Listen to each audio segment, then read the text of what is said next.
നിർണ്ണയിക്കപ്പെടുന്നത് സ്കൂളുകളിലും കോളേജുകളിലുമാണ്. അതിൻ്റെ കാരണമെന്ന് പറയുന്നത് പൗരബോധമുള്ള, നാടിനോടും സമൂഹത്തോടും കമ്മിറ്റ്മെൻറ്റും സ്നേഹവും ആത്മാർത്ഥതയുമുള്ള ഒരു തലമുറയെ വാർത്തെടുക്കുന്നതിലൂടെയാണ് ആ നാടിൻ്റെ നാളുകളിലെ മാറ്റങ്ങളെ നമുക്ക് നിർണ്ണയിക്കാൻ കഴിയും. നിങ്ങളുടെ സ്കൂളുകൾ പരാജയപ്പെട്ടാൽ നാളെ നിങ്ങൾ പരാജയപ്പെടുമെന്ന കാര്യത്തിൽ സംശയമില്ല. കാരണം അടുത്തൊരു തലമുറ ആ നാടിന് ഗുണകരമായി വളർന്നു വരില്ല എന്നതുകൊണ്ട് തന്നെ അതിൻ്റെ വേദന പേറേണ്ടി വരുന്ന സമൂഹങ്ങളായിരിക്കും.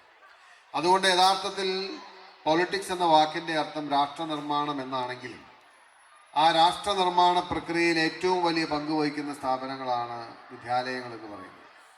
അതുകൊണ്ടാണ് നമ്മുടെ പണ്ഡിറ്റ് ജവഹർലാൽ നെഹ്റു അദ്ദേഹം ആദ്യത്തെ പ്രധാനമന്ത്രിയായിരുന്നപ്പോൾ ഈ രാജ്യത്ത് അമ്പലങ്ങളല്ല ഉണ്ടാകേണ്ടത്, ഈ രാജ്യത്തിൻ്റെ അമ്പലങ്ങൾ എന്ന് പറയുന്നത് ഈ രാജ്യത്തിൻ്റെ വിദ്യാഭ്യാസ സ്ഥാപനങ്ങളായിരിക്കുമെന്ന് പറഞ്ഞു. ഇന്ത്യ അന്ന് വലിയ പട്ടിണിയിലും ദാരിദ്ര്യത്തിലുമായിരിക്കുമ്പോൾ ആ കാലത്ത് കോടാനുകോടി രൂപ ചെലവഴിച്ച് ഈ രാജ്യത്തിന് വേണ്ടി IITയും IIM ഒക്കെ ഉണ്ടാക്കാൻ അദ്ദേഹം തീരുമാനിച്ചു. അതൊരു ദീർഘവീക്ഷണത്തിൻ്റെയും കാഴ്ചപ്പാടിൻ്റെയും ഒക്കെ ദർശനത്തിൻ്റെയും ഒക്കെ പ്രതിഫലനമായി.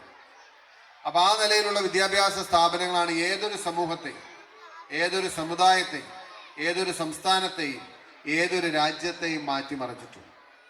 ഇന്നത്തെ കാലഘട്ടത്തിൽ ഒരുപക്ഷെ പണ്ടൊക്കെ രാജ്യങ്ങൾ അവരുടെ ശക്തി തെളിയിച്ചിരുന്നതും അല്ലെങ്കിൽ ലോകശക്തിയായി മാറാൻ പരിശ്രമിച്ചിരുന്നതും സൈന്യത്തെ വിപുലീകരിച്ചുകൊണ്ടും സൈന്യത്തിൻ്റെ ശക്തി വർദ്ധിപ്പിച്ചുകൊണ്ടുമായിരുന്നു. പിന്നീട് സമ്പത്ത് വർദ്ധിപ്പിച്ചുകൊണ്ടായി.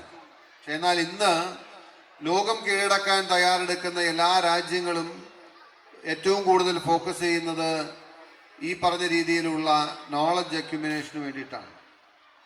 വൈജ്ഞാനികമായ രംഗത്തെ മേധാവിത്വമാണ് പല രാജ്യങ്ങളെയും ലോകത്തിൻ്റെ നെറുകയിലേക്ക് കൊണ്ടുവരുന്നത്. അതുതന്നെയാണ് ഏതൊരു സമൂഹത്തിൻ്റെയും അവസ്ഥ. നമ്മുടെ ഏതൊരു കുടുംബത്തിൻ്റെയും അവസ്ഥ അത് തന്നെയാണ്. ഏറ്റവും ചെറിയ യൂണിറ്റായ ഒരു വീട് പരിശോധിച്ചാൽ അല്ലെങ്കിൽ ഒരു കുടുംബം പരിശോധിച്ചാൽ ആ കുടുംബത്തിൽ നിന്ന് ഉന്നത വിദ്യാഭ്യാസം നേടി ഒരാൾ കടന്നു വന്നാൽ അതിൻ്റെ പിന്നാലെ ആ കുടുംബത്തിൻ്റെ പിന്നോടുള്ള യാത്രയിൽ വലിയ മാറ്റങ്ങൾ നമുക്ക് കാണാനായിട്ട് കഴിയും. അത്രയേറെ പ്രധാനപ്പെട്ടതാണ് വിദ്യാഭ്യാസം എന്ന് പറയുന്നത്. അങ്ങനെ ആയിരിക്കെ മുളാട്ട് കുടുംബം ഒരുപക്ഷെ ഈ പ്രദേശത്ത് നല്ല വിദ്യാഭ്യാസ സ്ഥാപനങ്ങളോ സ്കൂളുകൾക്കോ കുറവുണ്ടായിരുന്ന സമയത്താണ് ഈ MSM സ്കൂൾ, പ്രത്യേകിച്ച് ഇംഗ്ലീഷ് മീഡിയവും മലയാളം മീഡിയവുമുള്ള ഈ മുളവൂരിനൊരു അനുഗ്രഹമായി ആ നിലയിലുള്ള ഒരു ചുവടുവെപ്പ് വയ്ക്കാൻ തയ്യാറായി. എത്ര തലമുറകളെ പ്രചോദിപ്പിക്കാനും എത്ര തലമുറകളെ വളർത്തിയെടുക്കാനും ആ ഇനീഷ്യേറ്റീവ് കൊണ്ട് കഴിഞ്ഞു. ഇനിയും ഒരുപാട് കാലം മുന്നോട്ട് പോകാൻ, ഒരുപാട് തലമുറകളെ വാർത്തെടുക്കാൻ ഈ സ്കൂളിന് കഴിയട്ടെ. നിങ്ങളുടെ പ്രയാണത്തിൽ നിങ്ങളോടൊപ്പം നിങ്ങളുടെ എല്ലാ പ്രവർത്തനങ്ങൾക്കും പിന്തുണയായി നാടിൻ്റെ ജനപ്രതി എന്ന നിലയിൽ, ഒരു സഹോദരൻ എന്ന നിലയിൽ, മകൻ എന്ന നിലയിൽ നിങ്ങളോടൊപ്പം ഉണ്ട് എന്ന് മാത്രം പറഞ്ഞുകൊണ്ട് നിങ്ങളുടെ ഈ വർഷത്തെ annual day celebration fusion 2K26 ഔപചാരികമായി ഉദ്ഘാടനം ചെയ്തതായി അറിയിച്ച് ഞാൻ എൻ്റെ വാക്കുകൾ ഉപസംഹരിക്കുന്നു. നന്ദി, നമസ്കാരം, ജയ്.